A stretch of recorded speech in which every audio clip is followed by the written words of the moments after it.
3, and we're in the home of Lavern Friesen in Westmoreland, Kansas.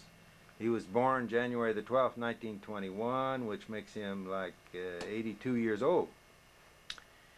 I am Dean Schoengert, and I'll be interviewing him as coordinator of this project in this county. Lavern, you were out of high school when you enlisted? Yes, I was out of high school and I enlisted and went to Kansas City and went through all the enlistment things and then came back home. Then got a call on the telephone, said report to Lincoln, Nebraska. Did that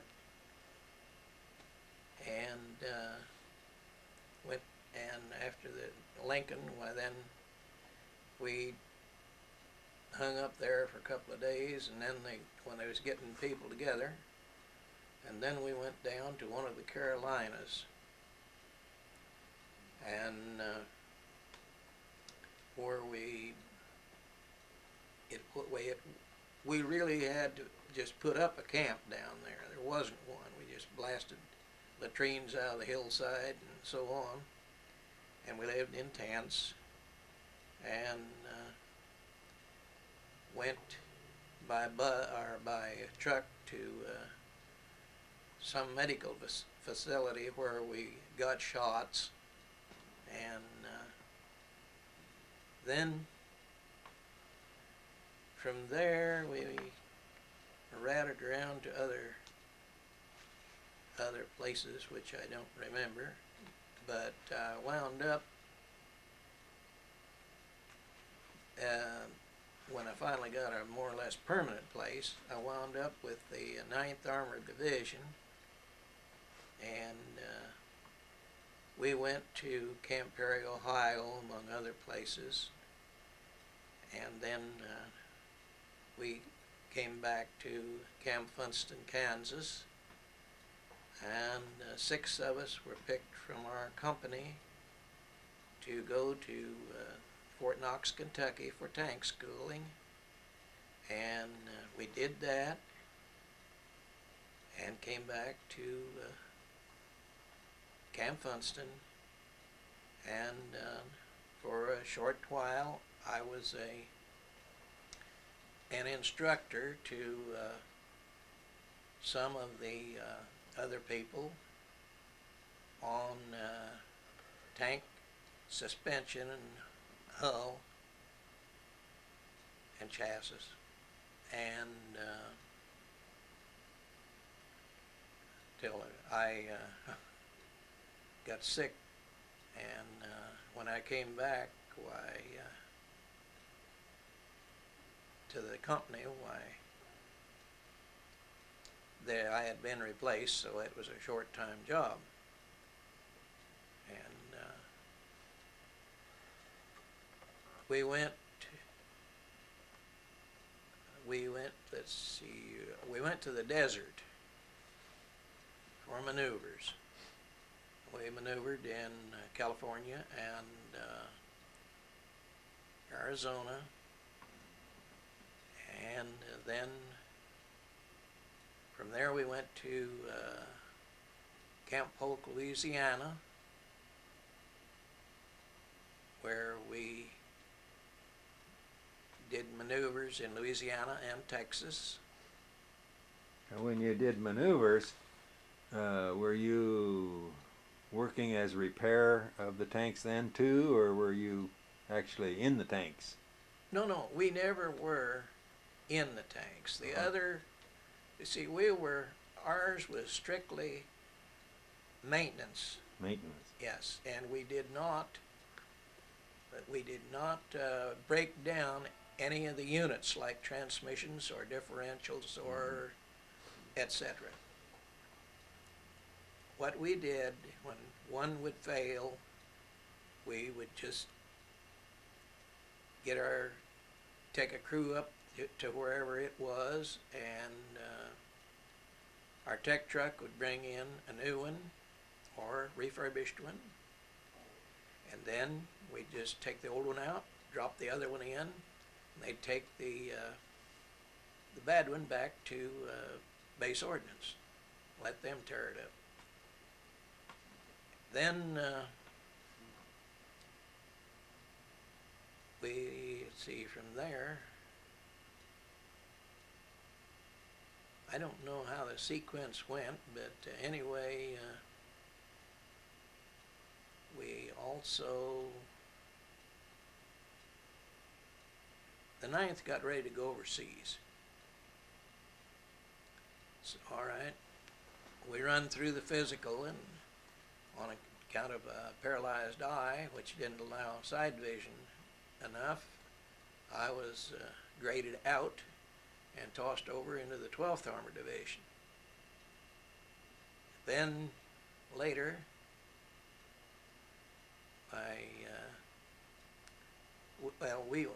12th Armored, we went to Camp Barkley, Texas, which is next to Abilene, Texas.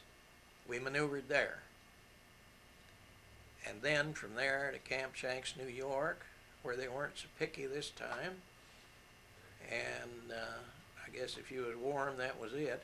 And from there we shipped over to Tidworth, England. We were there 6 weeks, putting baggage racks and different appurtenances on our company trucks, which we'd take with us when we went on. And we took trucks and all and went across the channel into France. You have any interesting experiences in England? Yes, couldn't understand the language. Also, I saw fog that back here we wouldn't even believe. And there was a humorous side to it, because they'd send us out to full guard in this, you couldn't see the end of your rifle barrel, and still they had us out guarding. Why, I don't know. That is just one of those things. But then when we got to France, we How was your crossing? rough. You could stand at the rail of this little ship that we were on, or boat, or whatever you call it, and it was loaded pretty heavy, of course. With our trucks went with us, and you could stand at the rail and look straight out, and one moment you'd be looking right down into the water, and the next moment you'd be looking right up in the air. So it was rough, and I didn't like it. Anyway, a lot of things I didn't like there. Anyway, we took into France, and we rattled around there a while and cleaned out the Colmar pocket, got that done.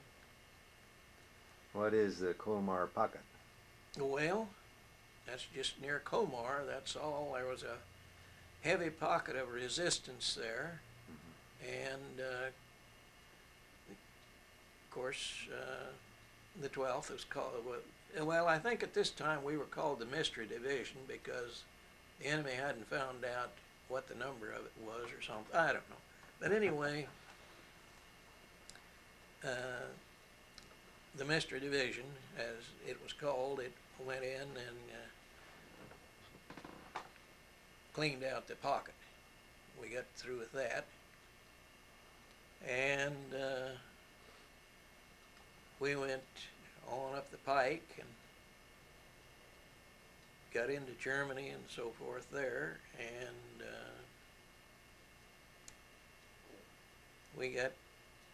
now we were listed as non-combatants, I guess, but we had replacements anyhow for some strange reason, because we had people that would accidentally, I recall, once they drove a Jeep load.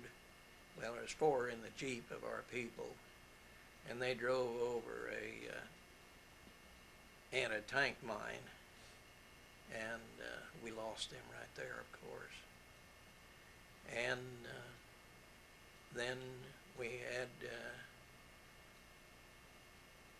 another accident that I was close enough to that I remembered quite well. We had the front end out from under a 6x6 and had it propped up on a couple of blocks that was sitting on a big square of timber, and a tank came around the corner and skidded on the cobblestones and kicked the end of that big timber that was at the bottom, and of course the front end of the truck just go whomp right now. And when it came down, it was on the head of one of my good friends. We lost him right there, of course. I mean, it was instant. And then it was just a couple of evenings later that we lost another person, only he just lost his mind. He was put on guard, and he started running up and down the path there, firing off his carbine in the air. And he was a small person, but it took 5 people to hold him down. They straitjacketed him and shipped him off. Never saw him again. But that doesn't do too much to help your presence of mind, you know. But anyway, from there,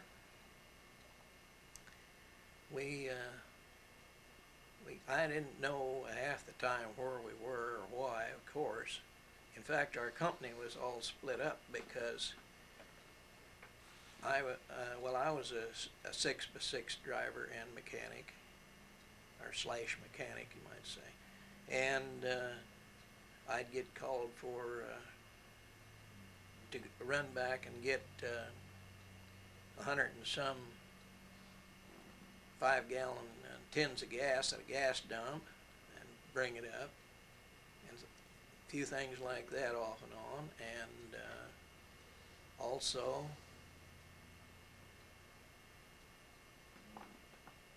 I would take people, I made a couple of trips of this. We would go up to an area that was pretty hot yet, and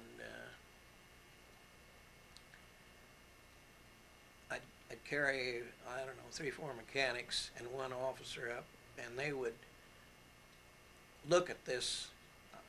I never went to one of those. I would get close, but a turnaround point would be before we got there, and then they'd have to hike a little bit to get to this vehicle that was down, and then they'd survey it and see whether it was salvageable or not.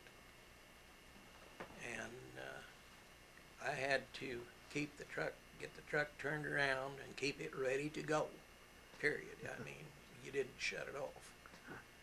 And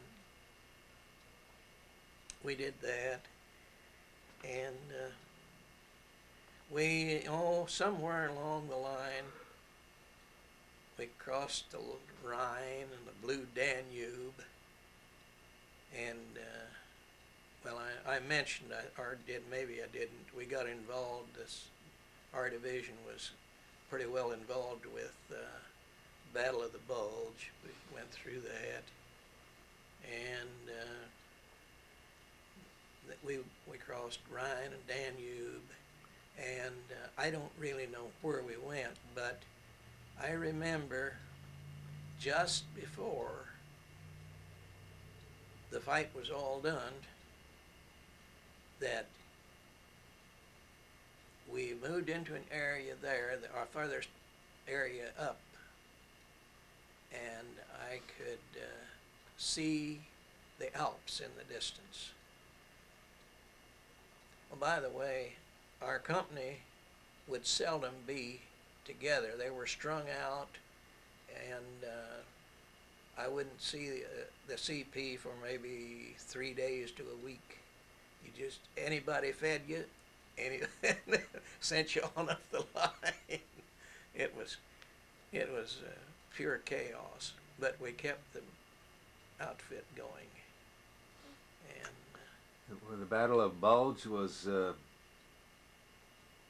any particular experience in that?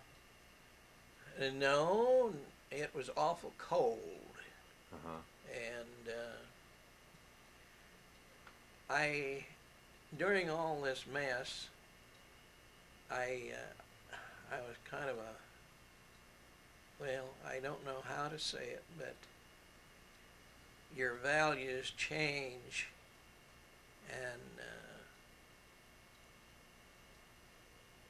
a dead person is, well, they just weren't.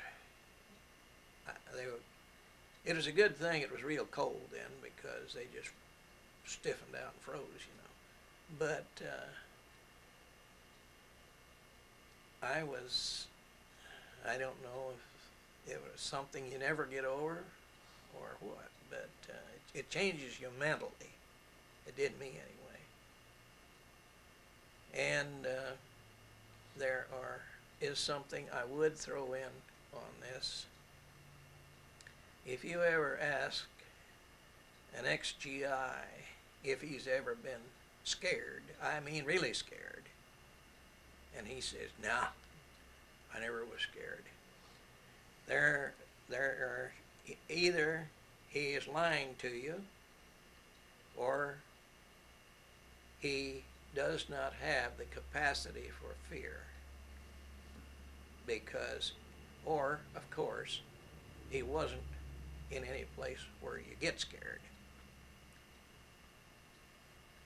I will throw that in, because I don't care who you are. If you are anyway halfway, well, what I would consider, I'm bragging now, I consider myself normal.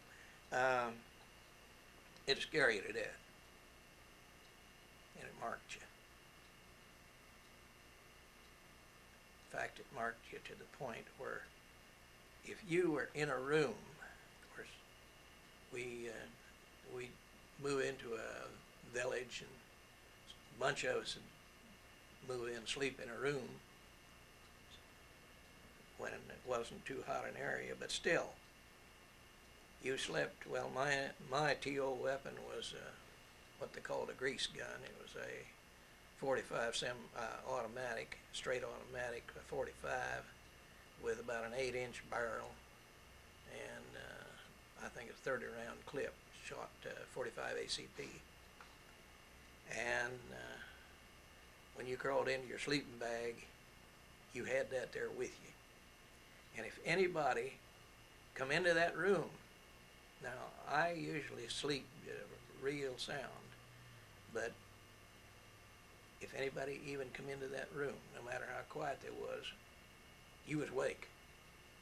I don't know whether it's animal sense or what. But anyway, that's the way it was over there, as I saw it. And it would be a very pretty country over there by now, I suppose, but it wasn't then, because most of the stuff was wrecked. Because, well, there's a lot of tile roofs there, and if an artillery shell lit anywhere close to them, why, the women and kids would be out picking up tiles the next day, and they hook on. And then that was about it, except that we had to hang around for some time before we could come home, of course. I was there 18 months approximately. Of course, I was not one of the real high point men, but I was fairly well up the line on the points, and so I lucked out and came home. And then I was separated at Camp Chaffee, Arkansas on December the 8th of 1945, I believe. What was towards the end of the war? What were some of the rumors and talk going on? There's rumors everywhere. I mean, all you needed to do to go from one truck to another and to get a different rumor. I mean, it was kind of ridiculous. But one thing I would like to throw in: when FDR passed away, that was a terrible shock to all of us that were there. I mean, okay, we're fighting this war and everything, but our commander-in-chief went up the pike. And yeah, that was a terrible shock to try to absorb. That was a mess. But when I told you a while ago that I could see the Alps in the distance, they were beautiful, real rough looking. And then we moved back from that point, I don't know how many kilometers, and set up in a village. And then the word came out, after we had moved back and set up, the word came out that Germany had capitulated. And so we were glad, but we were kind of numb, I guess. That was my reaction anyway. I don't know what the reaction of a normal person would be, but I just kind of numb. I was glad it was over. Still quite some time before you could come home, though, after that. Oh, yes, yes. Yeah, it was not all that long, but it seemed like a long time. Yes. I mean, because all that I did, I had to do something. I mean, I just, a lot of the guys would take it easy and so forth, but I was too nervous. I couldn't do that. So I took the 6x6 that was been assigned to me. It went from,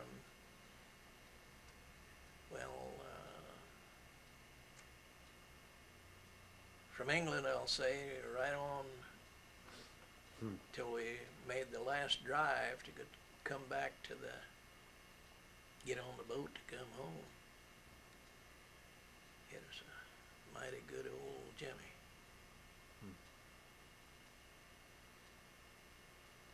Because it's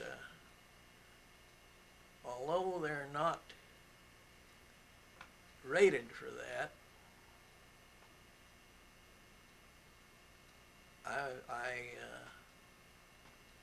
when we made a convoy from one, I forget where it was, to another one, but we went up over some kind of a mountain. At the bottom, it was raining lightly, and halfway up it was just cloudy, and then when we got to the top it was snowing, and then we went back down again. And in this old 6x6, I had 6 ton, and was carrying 3 ton in a trailer that I was dragging. Ooh. And that old 6x6 was a good one. But anyhow, that's just about it. And of course I came home. And what did you do after you came home then, till retirement? Well, it was kind of variegated. I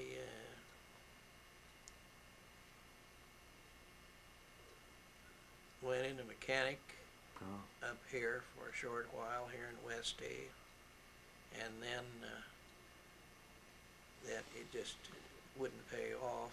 It seemed like money wasn't there, and went to Topeka and joined with the Carpenters Union as a 3rd year apprentice.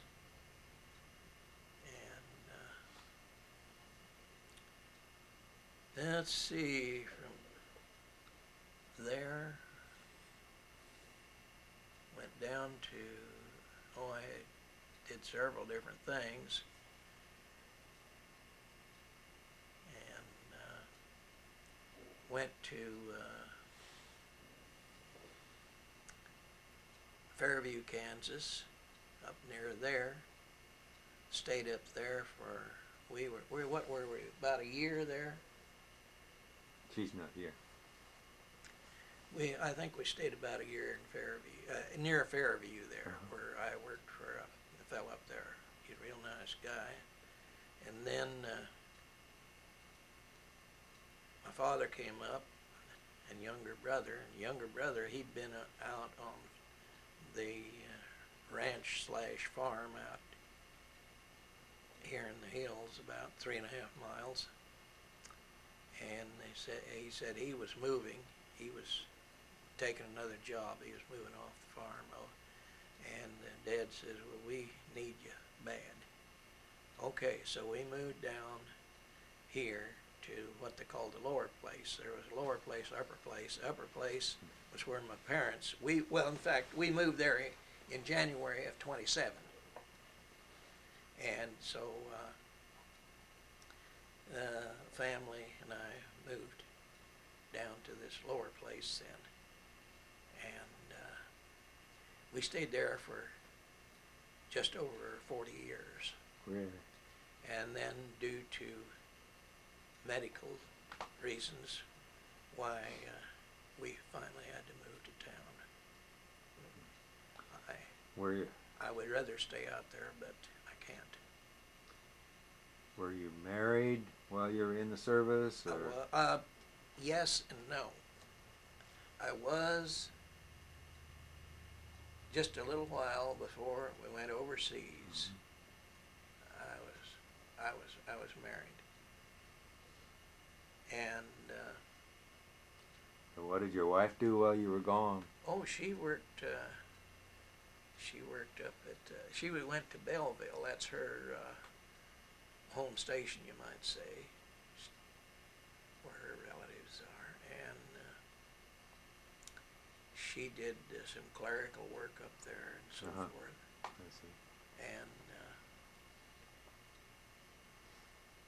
then, of course, when I came back, why, she rejoined me, and we, like I say, we moved out there and stayed there for just over 40 years. That was, that's about what I can tell you. Well, thank you, Mr. Friesen. We appreciate your taking time to share your experience in World War II. Well, thank you. My time isn't worth that much. You're welcome, sir. You have something from France there, Lavern? Oh, yes. It's the people decided to say thanks to some of us. I don't know how many got it, how many didn't, or anything like that. 1944 to 1945. Yes. You said it was, does it say anything about clearing out the pocket? No, not that I know of. Not specifically. Not specific. It's just a general thank you. Trying to, but it is something from the French government saying thank you to Yes. American soldiers that Yes. freed the country from Germany, really. Right. Uh-huh. It was, the applications for these came out over a year ago. And so I was lucky enough to get one. Okay. Can you show me your newspaper, too, from your tank outfit? Oh, yes.